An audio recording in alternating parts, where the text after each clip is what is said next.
வணக்கம் மக்களே, welcome to the ஃபென்சர் show. இன்னைக்கு ஷோவில் நம்ம பார்க்க போகிறது 3 BHK அப்படின்ற தமிழ் மூவியோட ரிவ்யூ. இந்த படம் இந்த வீக்கெண்ட் தியேட்டர்ஸில் அவைலபிளாக இருக்குது.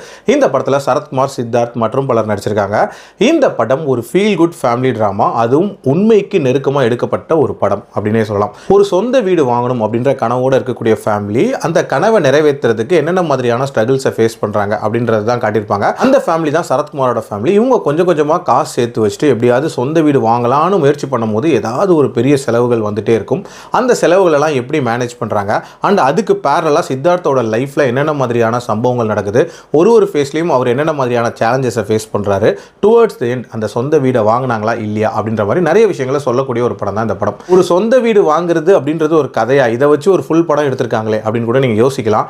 பட் லோவர் மிடில் கிளாஸ்ல இருந்து அந்த அப்பர் மிடில் கிளாஸ் அப்படின்ற அந்த ஒரு சின்ன லேயரை அடைகிறதுக்கு முக்கியமான ஒரு விஷயமே இந்த சொந்த வீடு தான். இந்த கோலை ரீச் பண்ண முடியாத எத்தனையோ குடும்பங்கள் இருக்கு. அந்த மாதிரியான ஒரு சேலஞ்சிங் லைஃப் வாழக்கூடிய ஒரு குடும்பத்தோட கதை தான் இந்த கதை. நிறைய பேர் இந்த படத்தை பார்த்துட்டு இது சூரிய வம்சத்தோட பார்ட் 2 மாதிரி இருக்கும் அப்படி இப்படின்லாம் பில்டப் கொடுக்குறாங்க. ஆனஸ்டா சொல்லணும்னா சூரிய வம்சத்துக்கும் இதுக்கும் சம்மந்தமே இல்லை அப்படின்னு தான் சொல்லுவேன். ஏன்னா சூரிய வம்சம் ஒரு பக்கா கமர்ஷியல் படம். ஆனால் இந்த படம் ரொம்ப ரொம்ப உண்மைக்கு நெருக்கமாக எடுக்கப்பட்ட படம். சொல்ல போனால் நான் 2 படங்கள் சொல்லுவேன் ரெஃபரன்ஸா. ஒன்று வந்து எனக்கு அந்த சரத்குமார் கேரக்டரை பார்க்கும்போது 6லிருந்து 60 வரை ரஜினி இருக்கார்ல, அவரு தன்னோட அடுத்த காலத்தை வாழ்ந்தா எப்படி இருக்கும் அப்படின்ற மாதிரியான ஒரு ஃபீல் தான் இருந்துச்சு.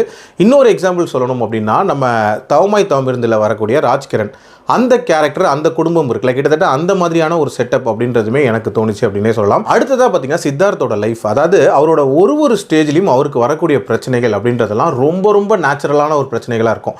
சொல்லப்போனால் சித்தார்த்தை பொறுத்த வரைக்கும் ஒரு ஆவரேஜான ஒரு பர்சன், அதாவது லைஃப்பில் தனக்கு என்ன வேணும், நம்ம இதுக்குள்ளே ஃபிட்டின் ஆகுமா ஆக மாட்டோமா அப்படின்ற அந்த கிளாரிட்டியே இல்லாமல் லைஃப்பை வாழக்கூடிய ஒரு நபர். தனக்கு சுத்தமாக செட் ஆகாத ஒரு படிப்பை படிச்சுட்டு அந்த மாதிரியான ஒரு வேலையை பார்த்துட்டு ஒரு புழுக்கத்தோடையே வாழ்கிறதுன்னு இருக்குல்ல, அதை ரொம்ப நீட்டாக நடிப்பில் வெளிப்படுத்தியிருந்தார் அப்படின்னே சொல்லலாம். தரமான ஒரு பர்ஃபார்மன்ஸ். அவருக்கு ஈடு கொடுத்து வந்து சைத்ரா ஆச்சரோட பர்ஃபார்மன்ஸுமே இருந்துச்சு. இன்ஃபேக்ட் கொஞ்ச நேரம் தான் இந்த கதையில் வருவாங்க, பட் நல்ல ஒரு இம்பாக்டை கிரியேட் பண்ணிப்பாங்க. ஆல்சோ இதில் இன்னொரு விஷயமே ரொம்ப சூப்பராக சொல்லியிருப்பாங்க. அதாவது இந்த மிடில் கிளாஸ் லைஃப்பில் இருக்கிறவங்க நிறைய டைம் கேட்கக்கூடிய ஒரு விஷயம், கொஞ்சம் அட்ஜஸ்ட் பண்ணிக்கோங்க, இல்லை கொஞ்சம் பல்ல கடிச்சிட்டு இருந்துக்கோயன்ட்டு. அந்த அட்ஜஸ்ட் பண்ணி பல்ல கடிக்கிறதுல இருக்கக்கூடிய வலி என்ன அப்படின்றத சித்தார்த் கேரக்டர் வழியாகவும் காட்டியிருப்பாங்க அண்ட் மீதா கேரக்டர் வழியாகவுமே காட்டியிருப்பாங்க. ரொம்ப ரொம்ப நீட்டான ஒரு மெசேஜ் அண்ட் நிறைய எமோஷனல் மூமெண்ட்ஸுமே நல்ல ஒர்க் அவுட் ஆன ஒரு படம். கண்டிப்பாக ட்ரை பண்ணிப்பாங்க. எனக்கு இந்த படத்தில் பிரச்சனையாகப்பட்டது 2 விஷயங்கள் தான்.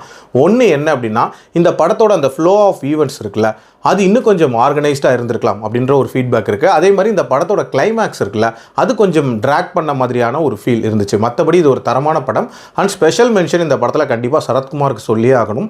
ரொம்ப சட்டிலான ஒரு பர்ஃபார்மன்ஸ் இதில் வெளிப்படுத்தியிருக்காரு. என்னோட ரேட்டிங் இந்த படத்துக்கு 3.4 out of 5. அடல்ட் கண்டென்ட்டை பொறுத்த வரைக்கும் இது ஒரு க்ளீன் வாட்ச், ஃபேமிலியாக பார்க்கலாம். மீண்டும் அடுத்த விமர்சனத்தில் சந்திக்கிறேன். நன்றி, வணக்கம்.